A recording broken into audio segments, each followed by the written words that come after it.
All right. Hello, everybody. I am so excited to be here today and chat with you guys about some of my favorite tips and tricks on how to use LinkedIn, marketing collateral, and messaging templates to expand your network. So before we get started, I want to tell you a little bit about myself. I have about 9+ years of fundraising and marketing consulting experience. I am also the CEO and founder of Corporate Giving Connection. We are a full service marketing and fundraising agency that focuses on three core areas: advising, strategy, and day-to-day execution. And we love to work with small to mid-sized nonprofit organizations. And what we mean by that is if you have 3 people or less in your marketing department or 3 people or less in your development department, we are your people to help you be successful. We have offices in New York and Los Angeles. So as you can see, I'm repping the Dodgers today. I hope we can get back in that series. I wanted to also let you guys know that I do teach marketing and fundraising around the country, and I've had the great opportunity to also do some speaking on behalf of the U.S. State Department.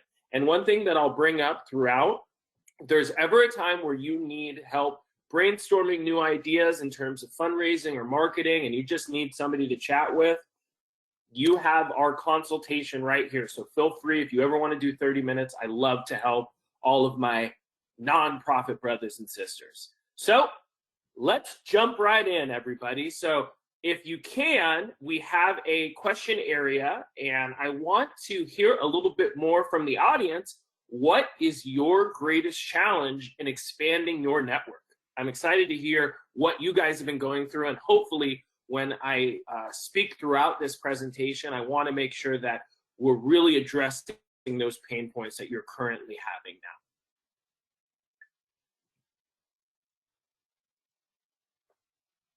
So if you guys have it, you can just go to the question box and you can add your answer in right there. Type your answers in.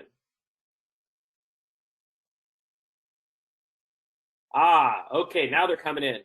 Getting traction with messaging engagement. Thanks, Robin. We're going to talk about that a little bit. Time to connect. Well, in a global pandemic, I will tell you the one thing that's great is a lot of people have a little bit more time than they've typically had in the past. Short on manpower. Thanks, Audra. Let's try to find out how we can get people to learn about us. I'm seeing time. Time is difficult. And one of the biggest things that I want to focus on today is finding different ways to network and expand our network without having to dedicate this crazy amount of time.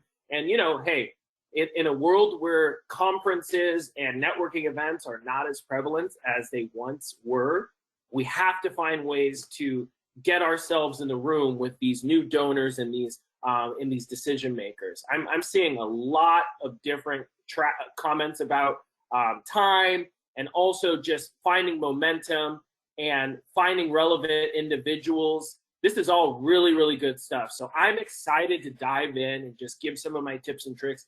And what I hope all of you can do is, if you have anything that you feel hasn't been answered during this presentation, please don't hesitate to ask questions at the end, or please feel free to just shoot me a note or an email at any time, and I would love to help you guys however I can.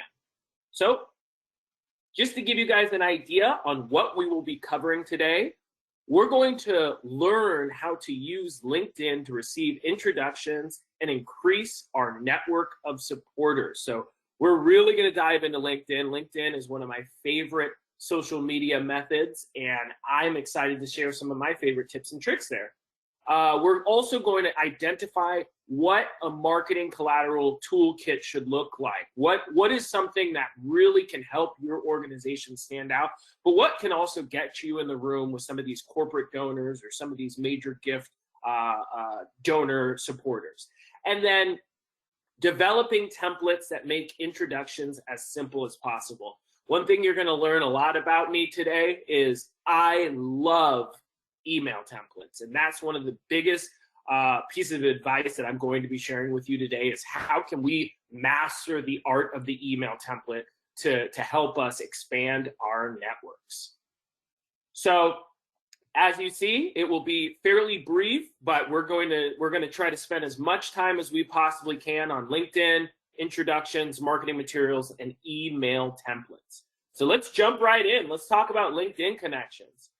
So first and foremost, I think it's important for everybody that is attending this. I hope everybody on here currently has an up-to-date LinkedIn profile.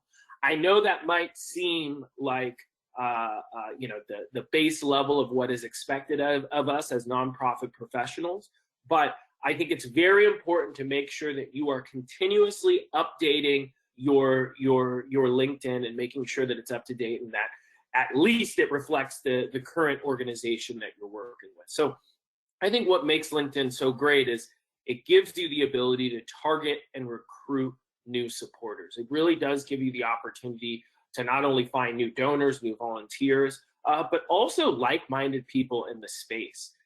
I'm a big fan of the ability to do some LinkedIn mining and going and doing some background research on current and potential supporters. And the one thing that I can absolutely say to all of you is if you're going to be meeting with somebody, you should check out their LinkedIn. Know a thing or two. Know where they went to university. Some of the places that they've worked at before. It's important to use these tools to get as much contextual understanding of the person that you are going to be meeting with as possible.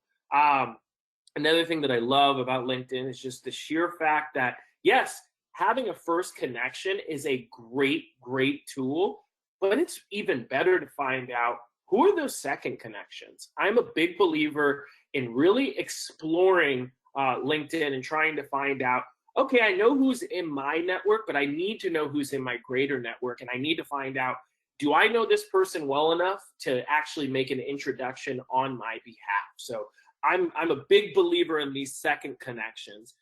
And then also just making sure that you're building a professional community. And for all of you that are on here right now, please look me up. I would love to be your LinkedIn connection.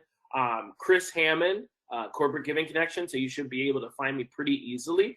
But it's just a great way of having that community. And I will tell you, if I have somebody that I'm connected to and I know them well, if you ask for an introduction, I'm always open to doing so because I think that is the only way that LinkedIn can continue to thrive.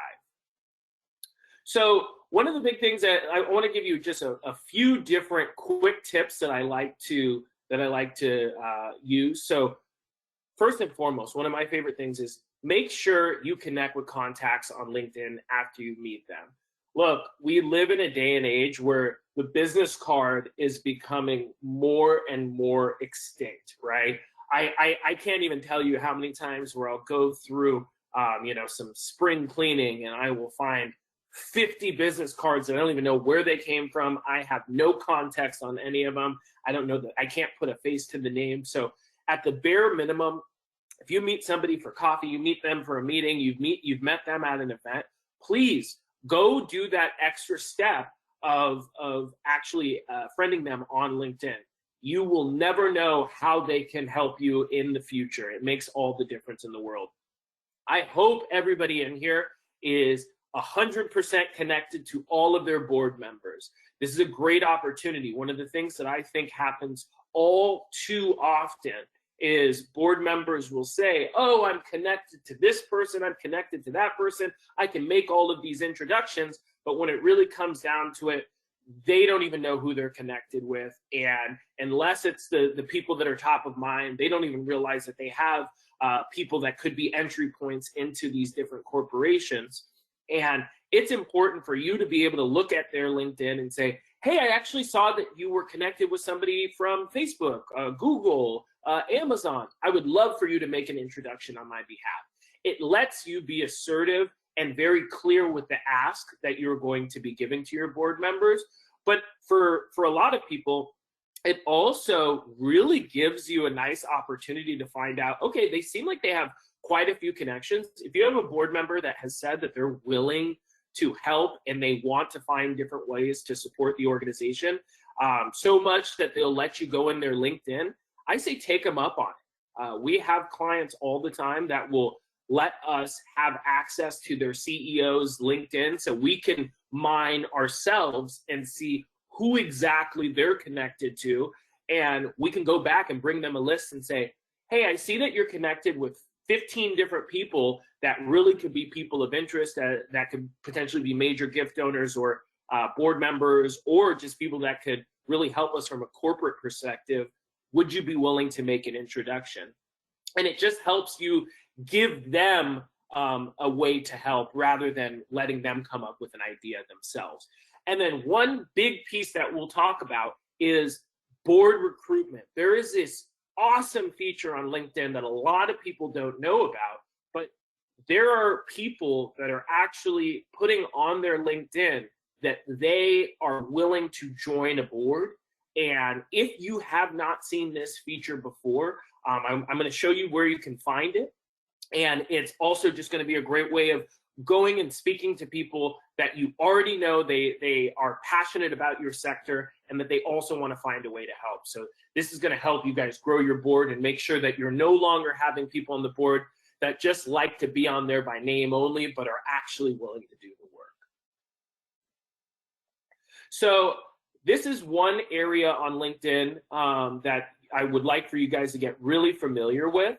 So this is that search area that I was talking about. So this is great because you can obviously find out what type of language you want them to be speaking. And so for organizations that have more of an international impact, this could be really helpful for you. You could really base the people that you're looking for based off of the schools that they went to. So if you're looking for specific people that are alumni of a specific university, and you can pick as many different schools as you would like. I think it really is helpful. But one of the big pieces that I really love to do, and it doesn't show on this specific one, is I love to, when I'm doing a search, I love to add in there that I'm looking for first connections and I'm looking for second connections. One of the wild things about LinkedIn is you could literally put, if you had your dream list of corporations that you would like to have support your organization, you could just say, hey, I'm looking for the Salesforces, the Amazons of the world. And you could just put that into your search bar and put first and second connections, and it will do the work for you. It will tell you right then and there if you have a first connection that is currently working at one of those places or used to work there. But then you'll also have a second connection, and you'll find out who is that entry point that can make that introduction on your behalf. So if you have not done that before, I would suggest any corporate prospect research that you've done in the past, I would suggest taking the time to do that research and make sure that you have somebody that you can at least find out if you have somebody in your network that could help. And then the contact interest is a really big piece. I know that all of our organizations can really benefit from pro bono work, and whether that's pro bono consulting in the sense of, you know, having somebody that could do some pro bono marketing support, graphic design, website development, even legal or accounting. There's a lot of people that are putting on their profiles right now that they're willing to support pro bono. They just want you to reach out to them and ask them. And then a lot of these folks as well are talking about the willingness to volunteer as well. So I would definitely say if you are looking for volunteers, you're looking for pro bono consultants, all you got to do is check that box and you will find individuals that are willing to support. And then joining a nonprofit board. That is just another contact interest that a lot of people are currently checking off, and that makes them a qualified lead. They are asking for you to reach out to them. So I would tell you, please reach out to them. If you have enough things in common, they're happy to help. So you just have to reach out to them and make sure that that you know what you're asking for them to do. So I wanted to ask a few different questions. So I will have the moderator send some different polls right now because I'd love to hear what is going on with the people that are attending. How involved have you been in LinkedIn? Marcella, can you send out the first question? Are you currently adding someone on LinkedIn after meeting them? I need to hear what the people are saying. Okay, so 40% have voted so far. 50. Let's give it a second. All right. As of now, it looks like 58% are saying no. 70% have voted so far. If we can get a couple more votes, that would be great. Wow. 57% are at no. Excellent. Since we have a few different ones that we'll be sending out, I think we can close this one for now. So it looks like about 60% of you have said that you are currently not doing that. So at the very least, guys, I think that you're speaking with so many different people on a regular basis. Let's beef up that LinkedIn network. There is a lot of opportunities there to beef it up as much as you possibly can. We have another question coming in. Are you currently using LinkedIn for background research on current supporters? I want to hear what you guys have to say here.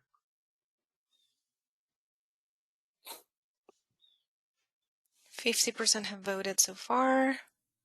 Significant amount of you are saying no.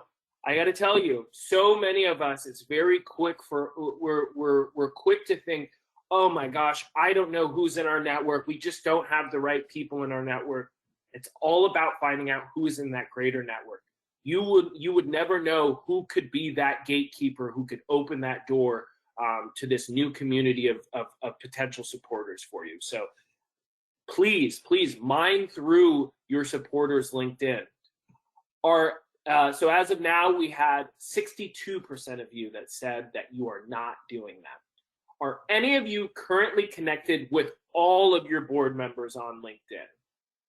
Let us know.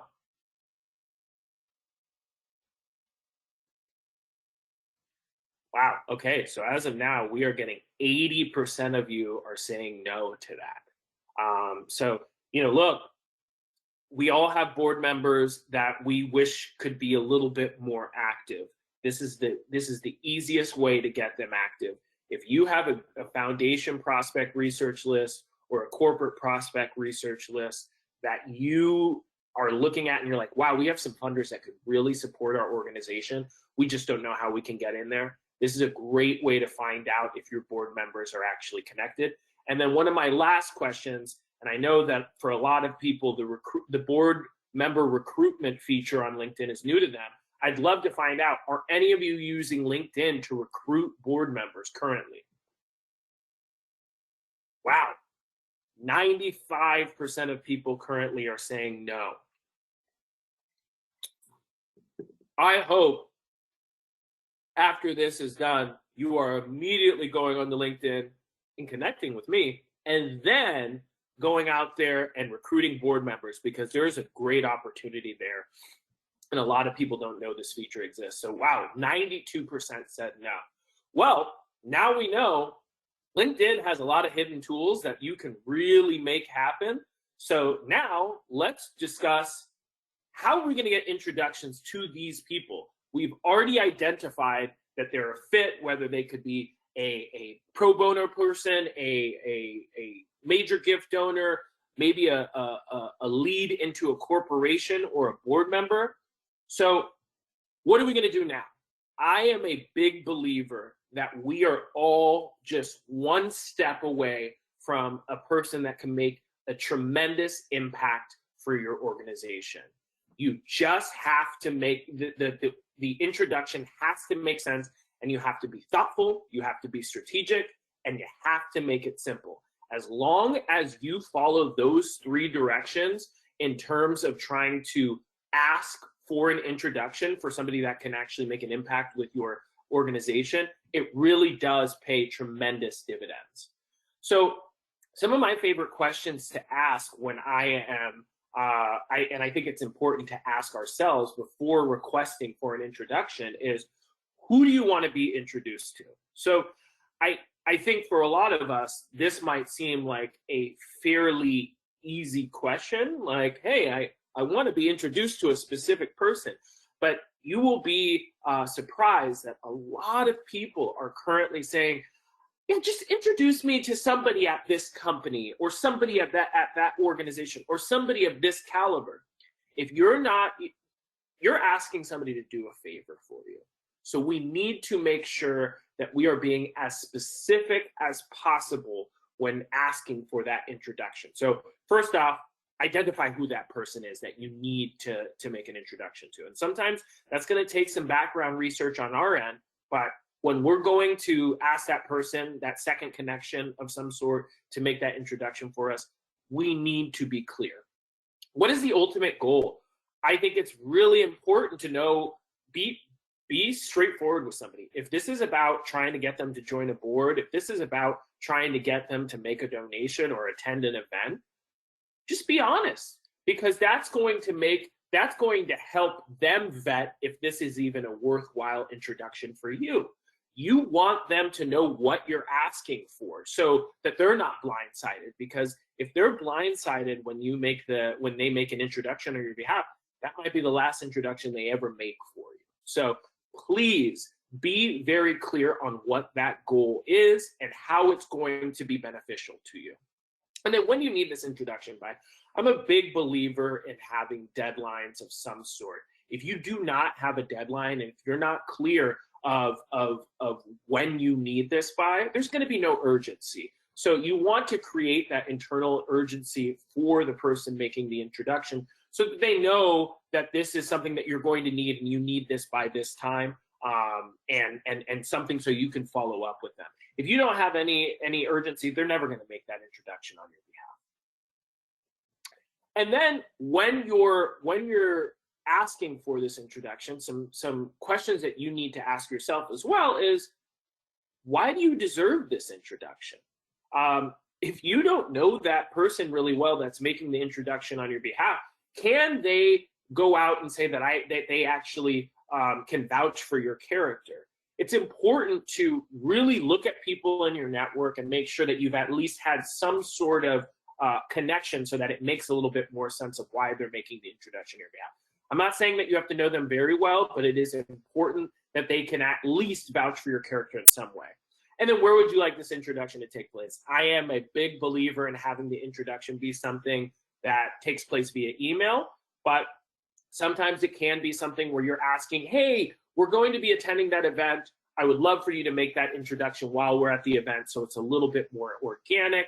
Or this could be something where we're all going to a meeting together, or we're setting up some time for a cocktail party. So there's plenty of different venues where an introduction can be a little less formal than the opportunity to do it via email. But I like to give people as many different types of options as possible. And I can say, hey, if you want to do email, I can provide you with a template. If you want to do at this event, we can do that as well. All right, so let's jump into the marketing collateral, because I think having a great introduction is great, is going to be very beneficial, but it's always helpful to have some marketing collateral that at least helps somebody understand why you even deserve to be meeting with them to begin with. So I'm a big believer in a few different quick tips when it comes to any sort of marketing collateral. And the best way that I can sum it up is use yourself as the barometer. When you are looking at somebody's marketing collateral, think about it. If it's 15 pages, are you reading those 15 pages? We all are excited about what we're doing, but do we want to watch a 5-minute video on somebody? Probably not. So some of my favorite quick tips: make sure it's professionally designed. Look, if you don't have a budget, you can always use Canva. It's a free tool that you can design as much as you possibly can, and it's awesome for a one-pager. So I definitely want to say, if you can't do it with a professional person, definitely use Canva. But if you have the budget, please get a professional graphic designer. It makes all the difference in the world. And the last thing you want is for you to hurt that first impression on something that just looks like it was put together by an amateur. Keep it short. Like I said, one-pagers, 30-second videos. These are all great things, because if somebody doesn't have to scroll, if somebody doesn't have to fast forward, it really is the best way to really stay short and keep their attention span. As time goes on, and as we have a lot of different things available at our fingertips, we lose sight on things very quickly, and we lose attention span very quickly, and it's only going to get worse. So we need to make sure that we are capturing people's attentions as quickly as possible. I love a short success story. You want to show what the impact that you're actually making, and show the faces of people that are actually being impacted. Use easy to use statistics, right? If you want to do an infographic that makes sense, I am a big believer in tracking your impact. Show the impact that you're making. Give a clear impact ratio. If I give $500, I want to know what that impact actually looks like. So I really believe having easy to understand statistics is always great. And don't be afraid to use video. It doesn't need to be a professional video, but if it's a quick video testimonial on somebody's camera or their phone, it really does make a tremendous impact, and it gives people a very clear understanding of why it's worthwhile to get involved with you. So, like I said, making things professionally designed, this is just an example of something that we put together for an overview deck, but you don't want to put yourself at a disadvantage by not spending money on a graphic designer. People are going to judge based off of what they receive. Keeping it short, we love this. This is something that we did for the Will and Jada Smith Family Foundation. This was awesome because right here, you see what the vision is, you see what the background of this organization is all about. Somebody can open an email and they don't have to scroll through pages. They can look right then and there and know exactly what the organization is about. Think of this as an appetizer for the person to say, okay, I can't wait to hear about the main course when we meet in person. This is an example of a success story. I love to have a success story because at the end of the day, now somebody's saying, okay, this is no longer something where I am hearing about all the great things about this organization. I am seeing in person a person that has been impacted by this organization. It really does make a tremendous amount of impact for people. And then these were just some ideas on some easy to use statistics. This is for an organization that we work with, the Society of Hispanic Professional Engineers, but it's so easy. You can see what's their members, you can see how many chapters they have, you can see where they're located, and you can see the education level of people that they work with. This is something that I could break down within 30 seconds of looking at this, what this organization is actually doing, and that's important. You just want them to meet with you.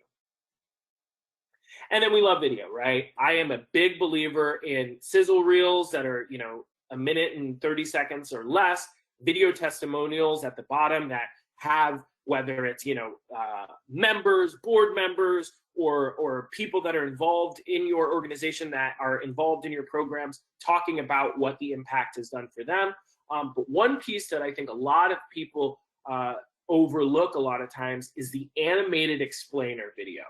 This is great for organizations that currently aren't able to have some of their members speak because of privacy or because it can be a very difficult mission for people to understand. Animated explainer videos are really helpful in making a complex type of mission or programs make sense and make it easy for people to understand. And it keeps it light as well. We love an animated explainer video, and it really has paid dividends for us as an organization as well. So this is where it all counts. You've done everything that you've needed to do. You were able to do that background research on LinkedIn and find why is somebody aligned with your organization and why they should be supporting your organization. You were then able to, identify somebody that can actually make the introduction on your behalf. You've developed your marketing collateral. So now if somebody wants to look you up, they can very clearly understand the impact that you're making in the community. Well, now this is all time for the person to actually make the introduction on your behalf. So I am a big believer in a strong email introduction should just contain the essential information. It should never be something that somebody has to scroll through. It should be right to the point, one paragraph. The sole goal of this email is for them to respond and agree to meet with you. You don't need to give any superfluous details. You don't need to do anything that's going to make somebody have to think twice. You just want them to agree to meet with you. So that, and once again, use yourself as at the barometer. If somebody's sending you an email and you have to scroll through it and it looks like a lot of words and language on there, you're probably not going to read through it. So this is an example. This will be available to you guys after, but this is one of my go-to sample intros. So I'd like to introduce you to Chris Hammond. Chris is the position title of this organization. So Chris is the CEO of CGC. Give one sentence of why this introduction makes sense. Hey, I learned that you are really excited about nonprofit marketing, and this guy knows so much about nonprofit marketing and fundraising. I think he could be perfect for you. Here's an example of their video testimonial that showcases their impact below. He'd welcome the opportunity to speak with you further and tell you more about CGC. I hope you both have a chance to connect. There's that video testimonial at the bottom yet again. That is quick, easy to the point. It took 30 seconds to read through it. In that moment, you can decide, hey, I want to meet with this person, or hey, I don't want to meet with them. That makes all the difference, and it also makes it very easy for the person making the introduction on your behalf to do so. They no longer have to be in a position where they have to recreate the wheel or think through the language, because I will tell you, if you don't give them the tools, they will take forever trying to think of the perfect language to wordsmith. So if you can give them this, they have to fill in the blank. They don't have to do anything here. This is a sample follow-up email that I love to go with. Is just, hey, it's great to meet you electronically. I'd love to schedule some time. So this is happening right after the person has made the introduction on your behalf. This is your way of following up and really kind of closing the loop and taking that connector out of the way. This gives you a nice opportunity to just say, hey, here's the next couple of weeks to chat further, provide some additional information about the organization. Please let me know of a couple times when you'll be available. One of the things that I will tell you guys, if you don't currently have this resource, I love using Calendly. I have a Calendly calendar, and it makes all the difference because I can just insert that in. I don't even need to ask them to tell me a couple times. It's just look at my calendar, pick a time that works for you, and it goes from there, and it saves you the need to send over a calendar invite. So if you don't have it right now, or if you're not familiar with it, Calendly. It's a great tool for you guys to use, and it really just makes it that much easier for somebody to say yes to a meeting. And then this is my bread and butter, and I hope if once you guys leave that you all use this email message. I wanted to follow up on my previous email and keep this message at the top of your inbox. It is a way of being persistent without being in a position where you are just bugging them. This is a great opportunity for you to just let the person know that, hey, I'm not going to just, even if you ignored me the first time, I am not going to go quietly into the night. This is a great opportunity for them to figure out a little bit more about you. And look, I will tell you, it will surprise you how many people will say yes to a meeting after they receive this email. But in certain situations, they might not say yes. And if they do ignore you after that person has made the intro and you have followed up twice, then it's probably not the perfect connection. And, I hate to say it, it happens to the best of us, but it is worthwhile to use this if you have gotten crickets to begin with. So let's get to the recap because we are almost done. So first and foremost, stay active on LinkedIn. That could be the key to finding low-hanging fruit connections, right? For all of you that said, hey, I'm not connected to my board members, I'm not recruiting people, I am not going through the process of actually doing my due diligence after I have met with somebody, or for our current supporters, please be active, make sure that your profile is up to date. Never be afraid to ask for an introduction. Hey, here's the thing. The worst thing that they can say is no. But the best thing they can say is yes. So please ask for it, but make sure that you've gone through the process of understanding, does this make sense? Do I know who I am asking to speak with? Do I know what the ultimate goal of this introduction can be? And make sure that you're very clear. Keep your marketing materials short and professionally designed. It makes all the difference in the world. Use yourselves as the barometer. There is no way that you would want to read through 15 pages. There is no way you want to watch a 5-minute video. So make sure that your marketing collateral and your messaging reflects as such. And then if you need an intro, be sure that you already have an email template series ready to go. So not only that person can make that introduction on your behalf, but you can also follow up in a diligent and informed fashion. So I hope this was helpful for you guys. So I would love to hear what questions you have. And once again, I'm going to share the marketing and fundraising consultation. I would love to help you guys with any of your marketing and fundraising needs. Like I said, even if it's only 30 minutes, I would love to chat through with you and help you in any way possible. So please feel free to ask any questions that you might have. All right. So the first one that I'm seeing here is from Marie. Yeah, I'm interested in creating an animated explainer video. Do you have recommendations for companies that do that kind of work?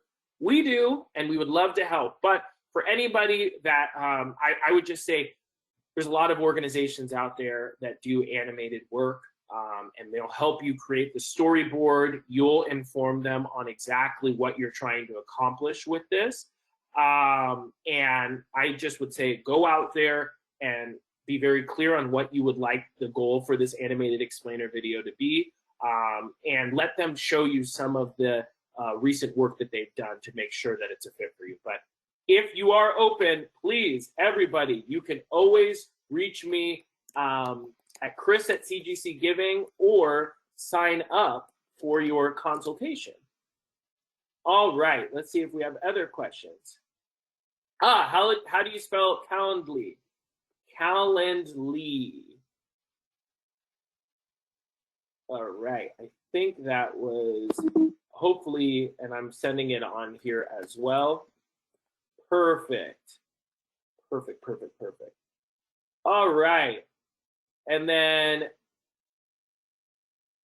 I would appreciate hearing more about the focus of the short marketing material. That's a great question. So, I think it's important to identify who are you speaking with. So if it's a potential corporate partner prospect, I think it would be great. One of the things that we love to do is just like a one-pager of what those partnership opportunities look like, so that people can have an idea of what benefits will I have if I join you as a corporate partner. And so you want this to be easy for them to understand. It doesn't even need to talk about funds at all, but you want to talk about how can employees be engaged? What's the type of, where is their logo going to be seen? What type of strategic opportunities are available? And then for others, it might be something where it's just important to have a one-pager where you're showing just some of the impact that you've made over the past year.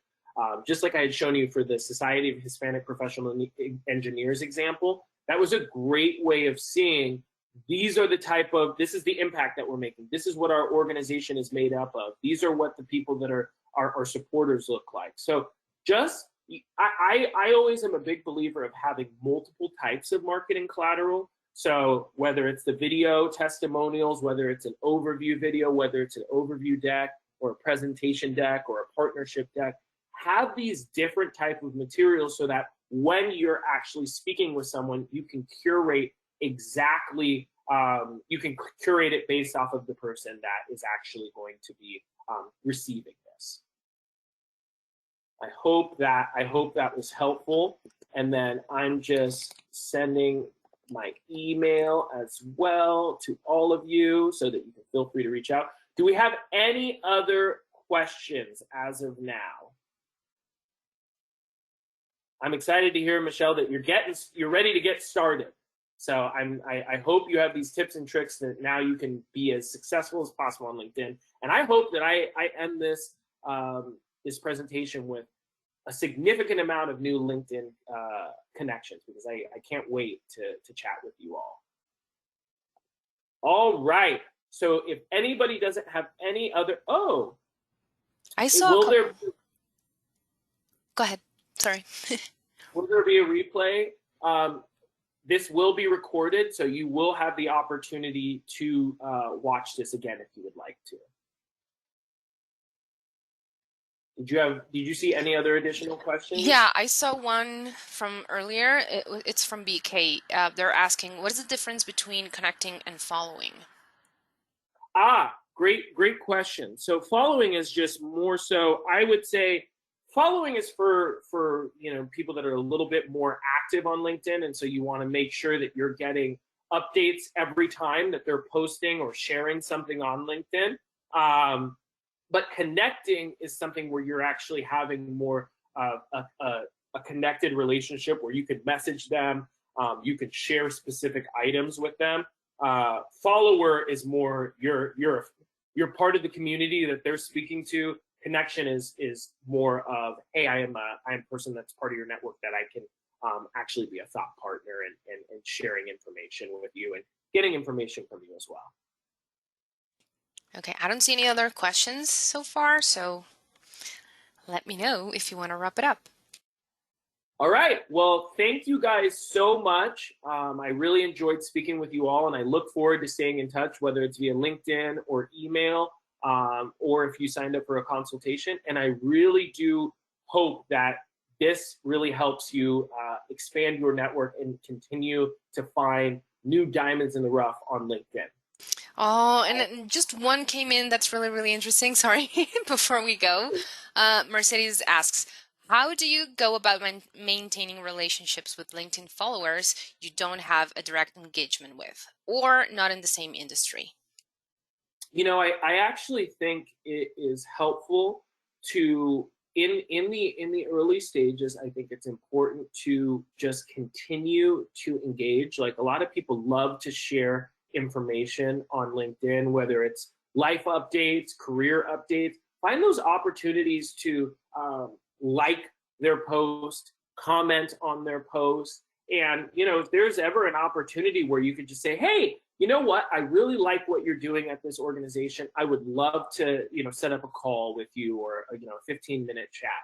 I will tell you, it is so refreshing every once in a while for somebody to want to have an honest conversation and not be selling me something on LinkedIn. So I would just say, take the time to continue to invest and cultivate these relationships by stay active on their updates and support them. And as long as you're supporting them, it really is an awesome community where people are going to want to pay back that support as well.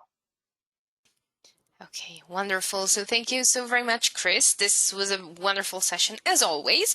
Thanks, everyone, for joining us today. I would like to just ask you to please take a second to complete the short little survey that will pop up once we close the webinar, because your comments will help us improve our content. So thanks in advance for answering that anonymous survey. It'll take you 60 seconds to complete. Chris, wonderful. Thank you so very much, and hope to see you soon in another charity how-to webinar. Thank you so much, and go Dodgers. Talk to you guys later. Bye-bye. Bye.